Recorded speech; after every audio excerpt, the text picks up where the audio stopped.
Hey everyone, before we get started, take a second to like and subscribe to the show. It's the best way to help us share great information with more people. Thank you. Hi everybody, welcome to Care Lab. Today, we don't have a guest, so it's a solo episode. But what we thought would be really helpful to bring to you are some hacks for caregiving. Because who doesn't need something that's going to make it a little bit easier to do the things you need to do every day? And I don't know about you, but I'm often surprised when I have a simple solution, people have never thought about it before. So why not just surface that and bring that out to you so you can have a little bit easier time? Shall we do it? Let's do it. Yeah. Okay, so we're going to go through your top 3 caregiver hacks. That could be about anything. That's very broad. It is. What are you going to start with? So I'm going to focus in on caregiving hacks that are really for people who are providing some level of hands-on care or at least a high level of supervision and assistance for folks here. Obviously, you said, caregiving is a huge area. You can be a caregiver who lives 500 miles away from the person that you are helping out, right? Yeah. But for these hacks, I think we're going to focus in on people who are kind of with their care partners. Okay, so hands-on caregiving. Yes. Top 3 hacks. Are we going to put them in order of importance? I think that's impossible because it entirely depends on what the needs of your care partner are and where you are in your care journey. And I will say, actually going down to only 3 is really hard because there's so many. There's so many great little tips and tricks that we use as occupational therapists to make things easier and teach care partners how to make things easier. So it's hard to get down to 3, but I think we're going to focus in on some of the top things that I encounter a lot or that I'm asked about a lot. So one is making it easier to feed someone who has dementia. Okay. Because so often folks who have dementia, we think that they lose their appetite. It gets to be like a failure to thrive situation, which is where someone just isn't consuming enough calories, basically. And a lot of times doesn't necessarily have to do with appetite, but it has to do with food presentation and the experience of eating. So we'll talk a little bit about that. And don't give them all the things away yet. They gotta listen to the whole episode. I know. Well, I didn't give the hack away. I was just saying what we're going to talk about. I guess that's true, but I like the people to be on the edge of their seat. Okay. All right. Remain on the edge. First one. Okay. So you kind of start to surface what the challenge can be. Also, feeding somebody else can take a lot of time. So any kind of hacks we can have around that can make sense. But you're specifically talking about when somebody has dementia and we need to make sure that they're eating well. What's your hack? Yeah. So let me preface this with a couple of things. We want to try to keep people feeding themselves for as long as possible. 100%. One, just because it's clear it's better for their body. It's better for them to be as independent as possible. It's also safer for their swallow. For most people, feeding themselves is going to lead to a safer swallow than someone else feeding them because they can control the pacing, right? They can control how much is going in. So we just want to try to allow that as much as possible, especially when people have dementia. So this is a really simple hack. If you're caring for someone with dementia and you put a plate of food in front of them and they just start kind of they pick at it, they're moving things around, maybe they're kind of, chit-chatting, but nothing is going into the mouth, or they're just sitting there and they're kind of acting like they don't know what to do. A lot of times that can be an indication that there's too much going on that plate for the person to feed themselves. Maybe they can't figure out how to use the utensils anymore. Okay. So maybe they can't use utensils anymore. Okay. Maybe they can't figure out how to eat that specific kind of food. They don't remember how to eat it, or they can't motor plan it, is what we might often say in therapy. Maybe there's just so much on there that they literally don't know where to start. They can't, in therapy, we call that, they don't know how to sequence that meal. They're not even sure where to start. It's too much. So one of the simplest things we can do is simplify the plate. If there are things that need to be cut up, we want to have those things cut up into little bite-sized pieces already. If someone needs finger foods, we can absolutely provide them with finger foods. But really, really thinking about the ways that we can simplify it. Let's say there are 5 items on that plate or 3 items on that plate, but that's a full plate because you want this person, they need to eat. You want some calories in that body. Yep. Either putting less on the plate so that each item is distinct. So there's space. So there's food, and there's plate, and there's food. There's food, there's plate, there's food. Making sure that they can actually see that food. So white mashed potatoes on a white plate maybe they're not necessarily seeing that anymore, allowing some contrast in there, but really making it so that they can individually identify each thing that they need to eat. Even to the point of sometimes we have to simplify it to the point where we're just giving one food item at a time. Yeah. To allow that person to eat that food item, and then we provide them with the next food item until the food is gone or until they're full, basically. But just, if you take away nothing else from this, simplify that plate, make it easy for them to see everything, make it so that they have to plan as little as possible in order to get that food from the plate into their mouth, and if necessary, just giving one food item at a time. And if it needs to be a finger food, that's okay. Make it a finger food. The most important thing is calories in the body in a safe way. Yep. That is enjoyable for everyone, because eating should be enjoyable, a pleasurable experience. Yeah. If it's not, guess what? Then we don't want to eat that either. So simplifying. That's a really simple, easy thing to do. It doesn't cost you any money, and it feels like magic. It often feels like magic to get people to eat. I think when we had the episode where we talked about your book, you used a really good example with the highway and about how information is being processed. Because you're saying simplifying is simple, but I don't think most people think about all the cognitive work that it takes to like visually distinguish between the different pieces of food and decide, like, I'm gonna use a fork for this or a spoon for this, or I need to cut this or not. Like, we do all that so automatically that I think sometimes it's a little bit abstract to think about how that might appear. But I think your example of like a highway was really helpful. So I wonder if you will tell the audience again. Yeah. So basically, when folks have dementia, it can be very difficult to process all of the information that's coming at them at once. And it's kind of like having a highway that's full of cars. And so you get a traffic jam. There's so many cars on that highway that there's not enough space to move, and everyone kind of comes to a standstill, and there's just like this trickle of cars that is slowly getting through. The way that we process information can be very much the same way. If we're bombarded, if any of us are bombarded with too much information, everything slows down. We can only process so much information at once. When people have dementia, the amount of information that they can process decreases. And so we have to, in turn, decrease the amount of information that we are asking them to process. And so that's how you can think about simplification. Let me add one extra thing in there. Okay. You talked about contrast. One really good way to get contrast is to get dishes that are red. And the research has shown that people eat like 30% more when they have dementia and they eat from a red plate. And it's because of all the reasons you just said. Like, it has high contrast, so it's clear. Like, hardly any of the foods we eat are like red. So it's really clear that like this is the plate and this is the food. It also draws your attention to it. Because oftentimes we can just get distracted with the conversation or other things going on and just not eat. And so that's one way to like make a little change that creates an easier way to eat. I love that one. So simple. There are a ton of these kinds of tips actually in the What Do I Do When book that is now available that I wrote for folks with dementia on Amazon. And really, it's designed to make sure that whatever level the person that you're caring for is at, you have some tools and strategies in your pocket. So that's in there, along with a bunch of other tips too. So definitely check that out if it's something that you're looking at. You can get that for free on unlimited Kindle right now too. So there you go. Okay, you ready for the next one? I am ready for the next one. Tip number two for physical caregiving hacks. Go. Okay, so let's talk about bed mobility. Oh, yes, that's a good one. First, let me define what is bed mobility. Yes. Bed mobility is our fancy schmancy way. We like to say things in a fancy way in healthcare because it makes us feel smart. 100%. That's all it is about. But what it means is how you or someone else is moving around in bed and how you're able to move in the bed and in and out of bed, basically. Yeah. And so when you are caring for someone who is at bed level or who just has a very difficult time getting in and out of bed or spends a lot of time in bed, it can be really challenging to move that person if they are not able to move themselves. Yeah. So I actually have, I know I'm supposed to do one, but I have two really important hacks. Not following the rules, but it's okay. Give the people what they need. Okay.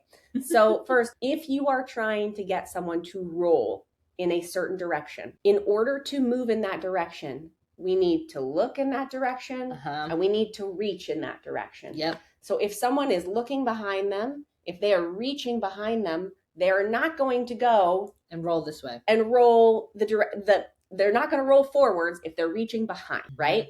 So simply making sure that someone is looking in the direction you want them to look in and reaching in the direction you want them to look in will make it much, much easier for you, but also for them to assist in that rolling process. And that's key. We want the people that we are helping to participate as much as possible. And that simple look and reach can really help to facilitate that participation. So even if they're not strong enough to actually grab the rail or the edge of the bed to pull themselves over, just the act of saying, hey, can you reach over there, automatically takes your head and eyes that way, takes your arm that way.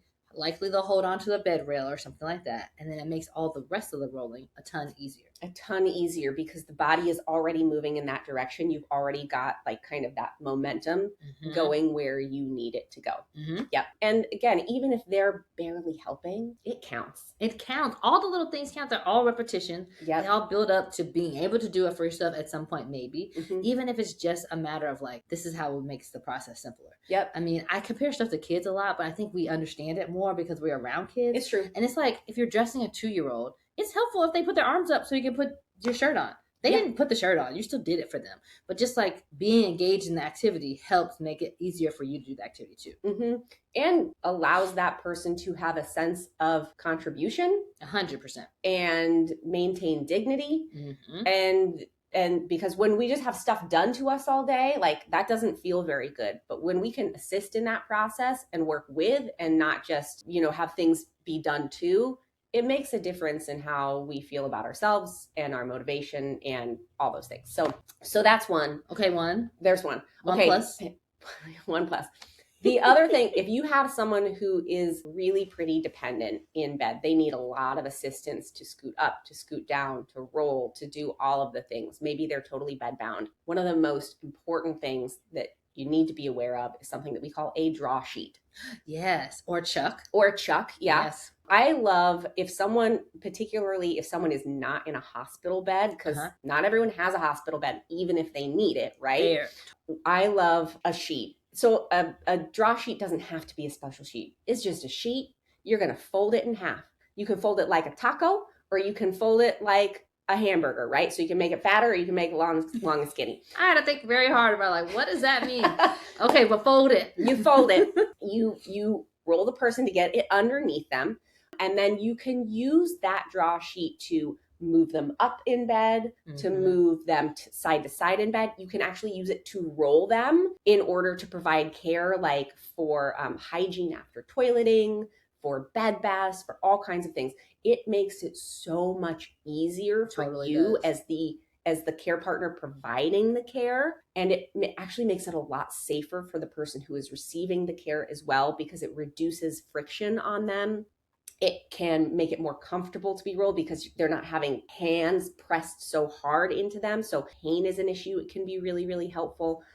I know that's probably really hard to visualize. Yeah. There is if you go to higherstandardscaregivertraining.com, there is a course all about draw sheets there.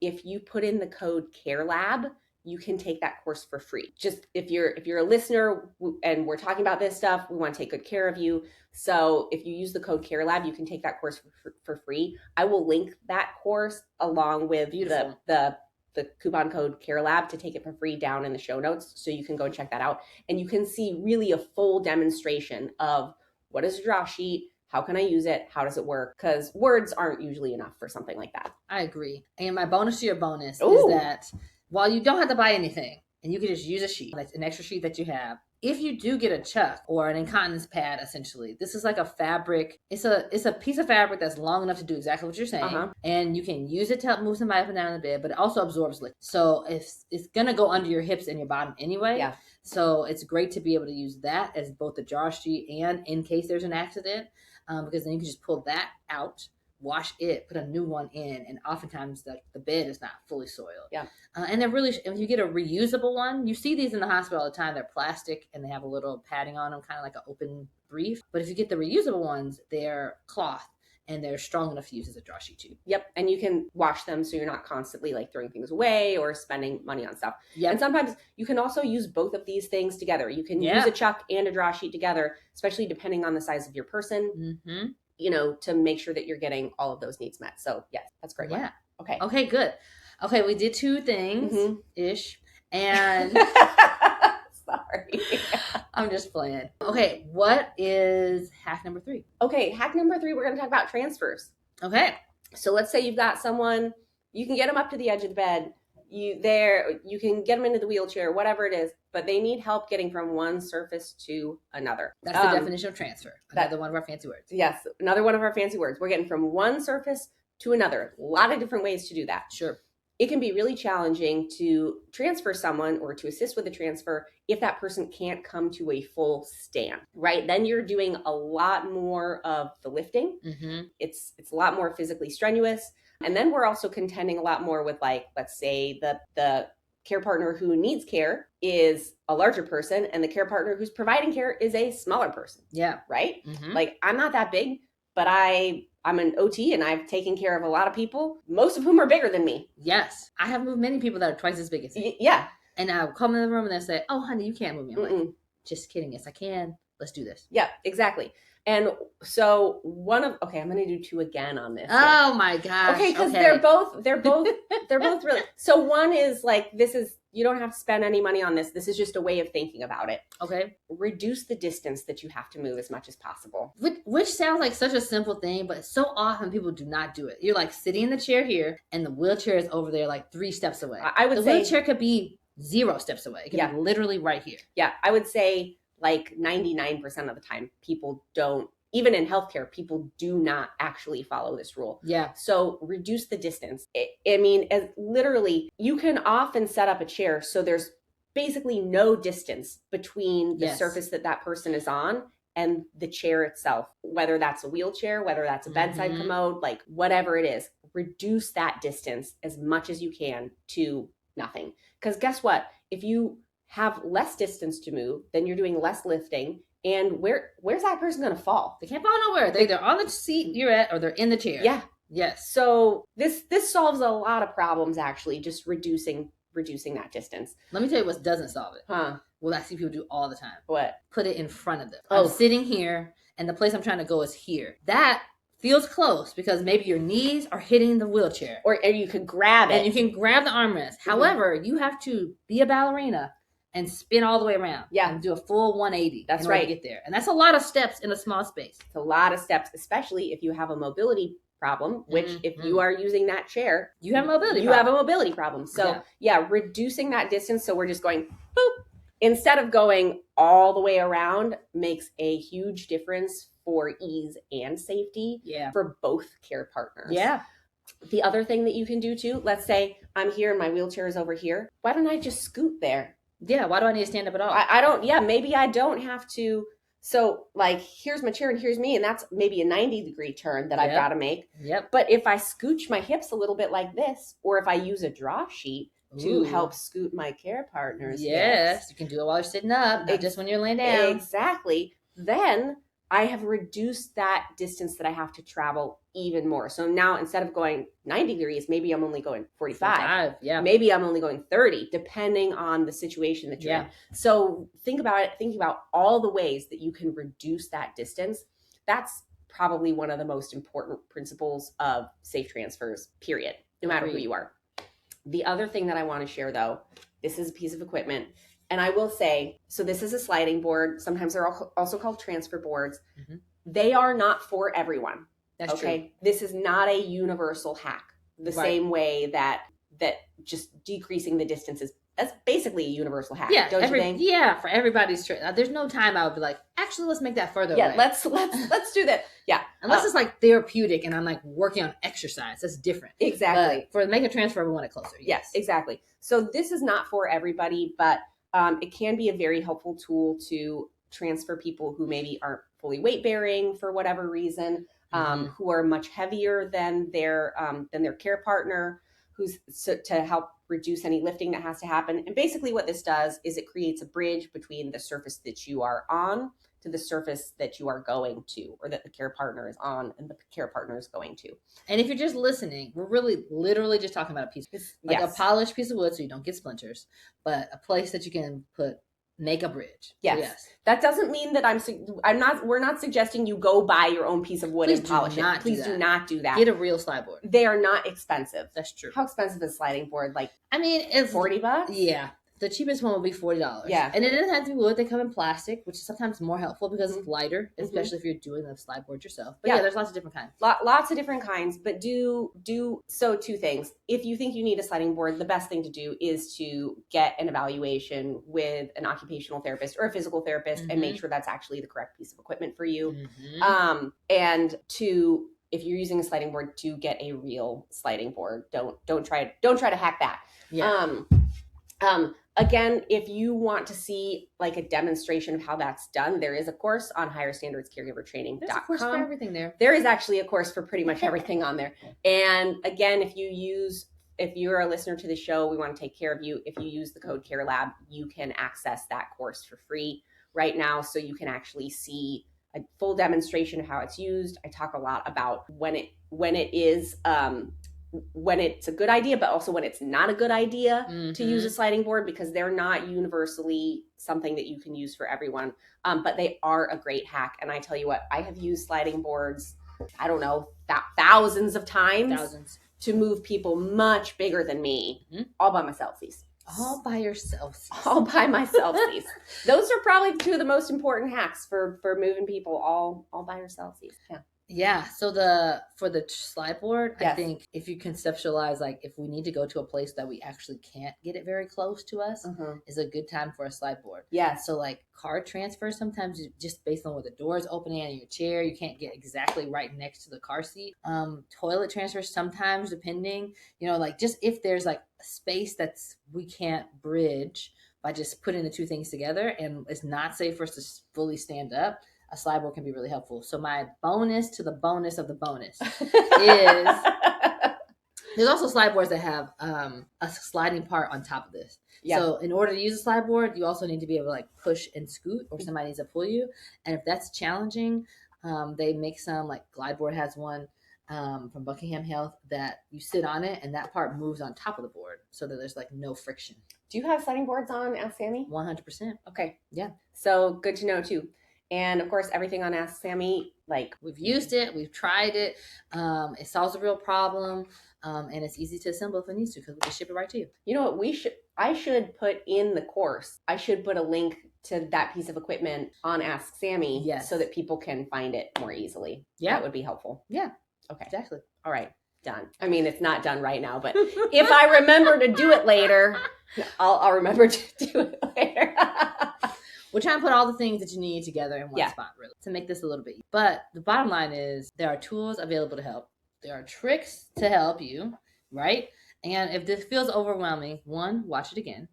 2, get an occupational therapy evaluation if you need to, because this is the things that we do to make life easier. Okay. I think, so we've given more than this 3. Is more like top 8 hacks. You got more value, bang for your buck. There you go. No, who's ever complained about getting free stuff? If you're complaining about getting more free stuff and more good information, I can't help you. You got more problems than we can deal with. I can't help you. Yeah. So, okay. Well, if you made it to the end of this episode, thanks so much for listening and or watching. Please take a second to like, subscribe, share. Please leave a comment and a review. Those are the really important ways to help us grow so that we can reach more people who need this information. Yep. Until next time, we'll see you right back here on CareLab. Bye, everybody.